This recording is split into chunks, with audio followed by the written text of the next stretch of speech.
Hello, how are you? Olá, como vai você? I'm Gabriela, your English teacher. Eu sou a Gabriela, sua professora de inglês. Hoje, nós vamos aprender um pouco mais sobre como fazer a sua prova de inglês. Vamos ver hoje algumas dicas de aprendizagem rápida. Vamos ver glossário pessoal, decomposição de palavras e formato das orações. Vamos começar a nossa aula, então, pelo glossário pessoal. Você vai ver que em diversos momentos eu vou pedir que você pare e anote alguma coisa que seja importante. Às vezes é uma palavra que pode ser considerada por muitos como uma palavra difícil, às vezes é uma expressão ou até mesmo uma frase. Agora eu vou ensinar você a construir o seu glossário pessoal. É importante que você utilize alguma ferramenta que você possa fazer uma busca por palavras. Vou te dar alguns exemplos. Você pode usar o seu telefone. Ache um aplicativo ou algum recurso dentro do seu telefone que você possa fazer anotações. Mas é importante que esse recurso também tenha habilitado a função de buscar, para que você possa buscar uma palavra que de repente você já anotou, mas não se recorda. Você também pode fazer isso no seu computador. Você pode fazer isso num arquivo Word comum. Você pode fazer uma lista dessas palavras até mesmo no seu e-mail e ir salvando na pasta de rascunhos. Porque aí, lá dentro do seu e-mail, eu sei que existe uma função de buscar. Aí você pode buscar aquela palavra em específico que você está aprendendo naquele dia, ou que apareceu numa questão de prova que você estava resolvendo, e verificar se você já fez alguma anotação sobre aquela palavra. Ok? Então vamos agora juntos aprender a construir esse glossário pessoal. Bom, é importante que você anote a palavra, a classe gramatical, o significado dessa palavra em inglês, a tradução dela e uma frase. Vamos ver agora alguns exemplos e aprender a como construir esse glossário pessoal da melhor forma possível, ok?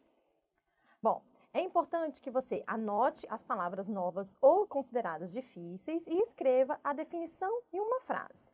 Vamos ver alguns exemplos então. Glossário pessoal. Weekend, noun, Saturday and Sunday. Veja que agora eu trouxe para você a palavra weekend, que é um substantivo que significa sábado e domingo.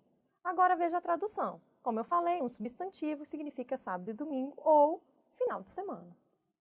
Agora vamos escrever uma frase com essa palavra. The course ends next weekend. O curso termina no próximo final de semana. Veja que você tem 3 ferramentas distintas para tentar lembrar dessa palavra na hora da sua prova. Anotamos, então, a palavra específica, anotamos o seu significado em inglês.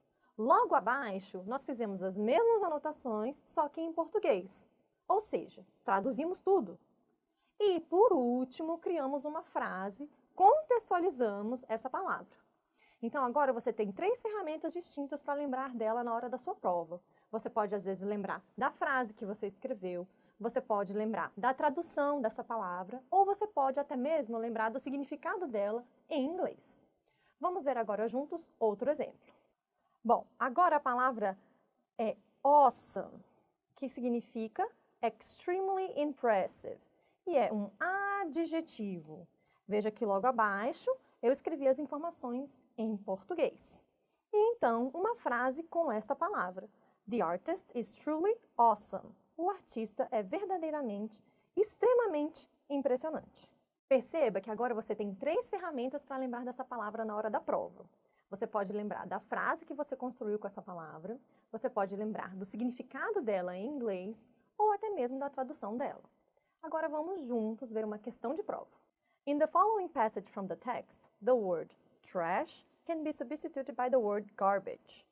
Daily disposal needed a more efficient way to route trucks and document trash pickup. Na seguinte passagem do texto, a palavra lixo pode ser substituída pela palavra lixo. O descarte diário precisava de uma maneira mais eficiente de rotear caminhões e documentar a coleta de lixo. Percebe que o foco dessa questão é vocabulário? Se você já sabe o significado da palavra trash e da palavra garbage, tenho certeza que foi muito fácil resolver essa questão. Agora, se você não sabe o significado dessas 2 palavras, pode ser que você tenha ficado na dúvida. Então, é importante que você pare um momento e anote essas 2 palavras no seu glossário pessoal, ok? Então, vamos voltar à questão e resolvê-la na tela. Bom, Como eu disse, as palavras garbage e a palavra trash significam lixo. Portanto, podem ser substituídas e não vão alterar o sentido da frase, deixando a questão correta. Vamos agora falar sobre decomposição de palavras. Essa é uma ferramenta que você pode utilizar para lembrar de vocabulários específicos na hora da sua prova e para desconstruir uma palavra, tornando assim um pouco mais fácil descobrir qual é o real significado dela, ok? Então vamos lá. Como é que a gente consegue decompor palavras em inglês? Vamos ver alguns exemplos juntos.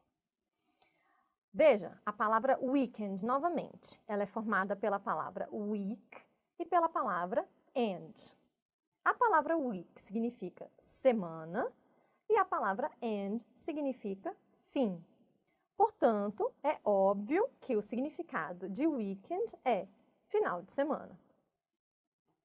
É importante que você anote essa palavra caso você ainda não conheça ela.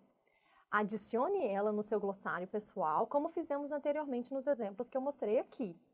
Coloque a palavra, o significado dela em inglês, coloque lá também a tradução dessa palavra, a classe gramatical dela e uma frase com essa palavra. Eu tenho certeza que dessa forma vai ficar muito mais fácil lembrar da palavra e do significado dela na hora que você estiver resolvendo a sua prova sozinho, ok? Vamos ver mais um exemplo. Agora vamos ver o significado da palavra everything. A palavra everything é formada por duas palavras, a palavra every e a palavra thing. A palavra every significa todo e a palavra thing significa coisa. Portanto, a palavra everything significa tudo. Consegue perceber que essa técnica de decompor as palavras em inglês nos ajuda a ampliar o nosso vocabulário? Porque, além da gente descobrir o significado da palavra em questão, a gente também analisa todas as palavras que compõem aquela primeira palavrinha. Portanto, no final, depois que você decompôs essa palavra, você já sabe o significado de 3 palavras distintas em inglês, de no mínimo 3 palavras. Por isso, essa técnica vai te ajudar, sim, a ampliar o seu vocabulário em inglês. Agora vamos ver juntos uma questão de prova. Veja que o objetivo dessa questão é identificar se a palavra overall realmente significa in general terms. Lembre-se que em inglês é necessário avaliar o contexto em que essa palavra aparece. Aqui nesse texto, a palavra overall está qualificando a palavra costs. Ela tem função de adjetivo, portanto, não significa in general terms. O item está errado. Consegue perceber que o significado da palavra overall não é em termos gerais? Como ela está qualificando a palavra costs, custos gerais, o significado dela é geral, ok? Agora nós vamos falar sobre o formato das orações em inglês.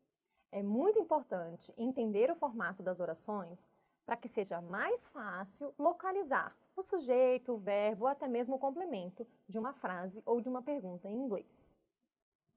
Bom, como eu falei, vamos falar sobre o formato das orações. Vamos começar por uma oração simples. Sujeito, verbo, complemento. I study English. Eu estudo inglês.